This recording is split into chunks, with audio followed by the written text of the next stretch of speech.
ভাই আপনার এলাকায় আপনি সবচেয়ে বড় ধনী হন, সমস্যা কি? সম্পদ উপার্জন করে হারাম নাকি? সম্পদ উপার্জন করা হারাম? নো, সম্পদ উপার্জন করা তো ফরজ, ইনকাম করা ফরজ, ইনকাম করা ফরজ। ইসলাম প্রচারে সবচেয়ে বেশি অবদান কার ছিল? আবু বকর। আবু বকরের চেয়ে মক্কায় ধনী কে ছিল?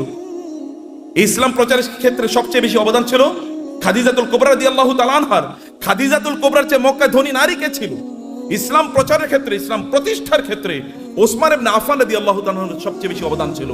এখনো আরবে, সৌদি আরবে, এখনো মদিনাতে ওসমান ইবনে আফফানের নামে এখনো ওইরকম বাগান আছে, যে বাগান থেকে এখনো যে উৎপাদন, এগুলো এখনো দিনের কাজে লাগে, এখনো চ্যারিটি হিসেবে সারা পৃথিবীতে সেগুলো টাকা পৌঁছে যায়। এখনো যে মক্কায় যে ক্লক টাওয়ার আপনারা দেখেন, এটা কিন্তু সাদাকা, এটা কিন্তু ওয়াকফের। এখানকার টাকা যা ইনকাম, এগুলো কিন্তু মানব কল্যাণে। আপনাদের দেশে হয়তো বা এখানকার কল্যাণে টাকা চলে আসে। তা আপনাকে তো এরকম অর্থবৃত্তের মালিক আপনাকে হওয়া দরকার, অর্থ ইনকাম করতে হবে, ফরজ।